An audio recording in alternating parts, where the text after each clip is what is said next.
সম্প্রতি দেশীয় রাজনীতির অন্দরে একটি দল যেন হঠাৎই আলোচনার কেন্দ্রবিন্দু হয়ে উঠেছে, যার নাম nationalist citizen party of India বা ছোট করে বলা যেতে পারে এনসিপিআই। যেই দলের পুরোটাই যেন এখন এক চরম রহস্যে মোড়া।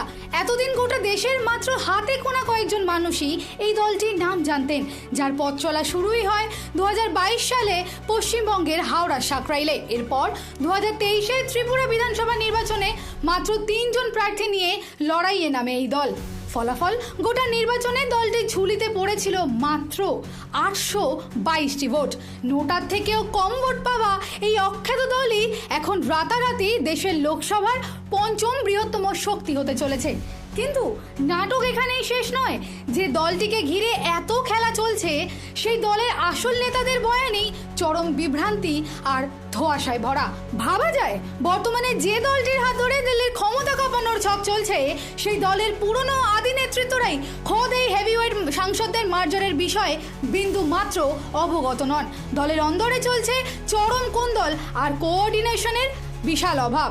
এনসিপিআই এর ত্রিপুরার নেতা জাহাঙ্গীর আলী খান দাবি করেছেন দলের চেয়ারপারসন হলেন শিউলি কুণ্ডু, অথচ খোদ শিউলি কুণ্ডুই ক্যামেরার সামনে এসে বিস্ফোরক দাবি জানান তিনি নাকি সম্পূর্ণ ব্যক্তিগত কারণে 1-1.5 মাস আগেই এই দল থেকে ইস্তফা দিয়ে দিয়েছেন। তবে এখানেই শেষ নয়। দলের জাতীয় সাংগঠনিক সম্পাদক শান্তনু দেও স্পষ্ট জানিয়েছেন, এই বড়সড় দলবদলের বিষয়ে বিদ্রোহীদের সঙ্গে দলের সিংহভাগ নেতৃত্বের কোনো রকম প্রাতিষ্ঠানিক আলোচনাই নাকি হয়নি। তাহলে প্রশ্ন উঠছে, দলের আসল পদাধিকারীদের সম্পূর্ণ অন্ধকারে রেখে তাদের অজান্তেই কিভাবে এত বড় একটা মার্জার প্রক্রিয়া সম্ভব হয়ে গেল? এই দলে আসল মাথা বা চালিকা শক্তি বা কে, তা নিয়েও তো এখন ধোঁয়াশার জল্পনা শেষ নেই। অথচ এই নড়বড়ে দলটির ওপর ভর করেই ঘটে যাচ্ছে একের পর এক কাণ্ড। আসলে দলত্যাগ বিরোধী আইনের হাত থেকে বাঁচতেই বিদ্রোহী তৃণমূলের এই নিখুঁত আইনি কৌশল। সংবিধানের 10ম তফসিল অনুযায়ী সাংসদ পদ টিকিয়ে রেখে দলবদল করতে গেলে অন্তত 2/3 সাংসদদের মার্জ হওয়া প্রয়োজন। তৃণমূলের 28 জন লোকসভা সাংসদের মধ্যে বর্তমানে 18 জন বিদ্রোহী শিবিরে যোগ দেওয়ায় তারা অনায়াসেই সেই আইনি বাধা পার করে ফেলেছেন। কাকলি ঘোষ দস্তিদার, শতাব্দী রায়, দেব কিংবা সায়নীর মতো হেভিওয়েট জনপ্রিয় মুখেরা গত সপ্তাহে লোকসভার স্পিকার ওম বিড়লার সাথে দেখা করে এই ত্রিপুরা ভিত্তিক এনসিপিআই দলের সাথে মার্জারের চিঠি জমা দিয়েছিলেন। যদিও মূল তৃণমূল শিবির একে চরম উপহাস করে সুপ্রিম কোর্টে দোহাই দিয়ে স্পিকারের কাছে এই মার্জার বাতিলের দাবি জানিয়েছে, তবে রাজনৈতিক মহলের গুঞ্জন এই পুরো অপারেশনের নেপথ্যে রয়েছে আসলে বিজেপির শীর্ষ নেতৃত্ব। কিডনি পেশেন্টদের একটা খুব কমন প্রশ্ন, আমরা কি রেগুলার ড্রাই ফ্রুটস খেতে পারবো? আমরা কি সপ্তাহে 2 থেকে 3 দিন খেজুর খেতে পারি? বা আমরা কি রেগুলার 2 থেকে 3টে বাদাম খেতে পারি? তো এই নিয়ে আজকে আমাদের বিষয় আলোচনার যে কিডনি রোগীরা কি ড্রাই ফ্রুটস খেতে পারে। নমস্কার, আমি সায়ন্তী, আমি নেফ্রোকেয়ার ইন্ডিয়া লিমিটেডের ডায়েটিশিয়ান। আজকে আমি আলোচনা করব কিডনি পেশেন্টরা ড্রাই ফ্রুটস খেতে পারে কি পারে না। যে কোনো ড্রাই ফ্রুটস কিন্তু হাই পটাশিয়াম, তো কনজারভেটিভ পেশেন্টদের বলা হয়ে থাকে সপ্তাহে 2 থেকে 3 দিন খুব কম পরিমাণে চিনেবাদাম হলে 2 থেকে 3টে বা 4টে, কাজু হলেও 2 থেকে 3টে বা 4টে, এগুলো খাওয়া যেতে পারে। কিশমিশটার যেহেতু পটাশিয়াম কন্টেন্টটা হাই, সেহেতু চেষ্টা করবেন একটু বাদ দিতে। ডায়ালিসিস পেশেন্টদেরকে বলবো ডায়ালিসিস নিতে যাওয়ার আগে অল্প পরিমাণে 2-3টে খেয়ে ডায়ালিসিস নিতে যেতে পারেন, তাতে পটাশিয়ামটা কারেকশন হয়ে যায়।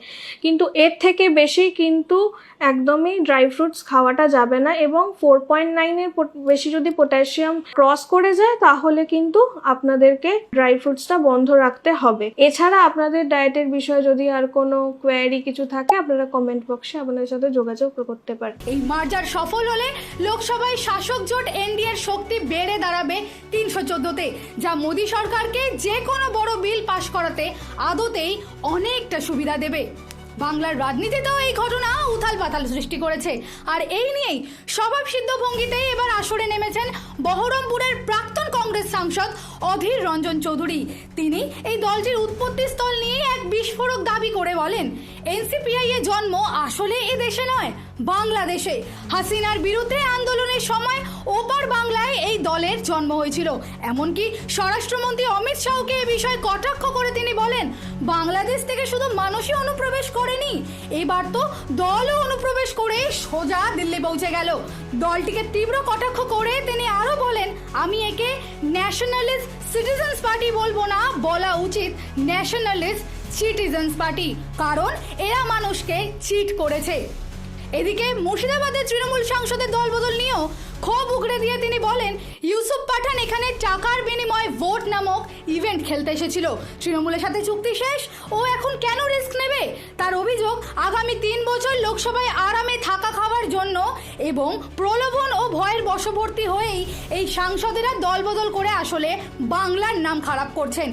মাত্র 822টি ভোট পাবে একটি দল, যার আসল ভিত্তি কি, আসল নেতাই বা কে, তা নিয়ে খোদ দলের অন্দরেই কোনো উত্তর নেই। আর সেই দলটিকে ঘিরেই কিনা আবর্তিত হচ্ছে দেশের তাবর তাবর রাজনৈতিক ব্যক্তিত্বদের ভাগ্য। প্রশ্ন যাচ্ছে, শেষ পর্যন্ত আদালত কিংবা লোকসভার স্পিকারের দরবারে এই রহস্যের জল কোন দিকে গড়াবে? দিশা দাসের রিপোর্ট, হেডলাইন্স, কলকাতা। আনন্দ আর ভালোবাসার দীপ্তিতে গড়া সমুজ্জ্বল পরমা, ঠিক তোমারই মতো।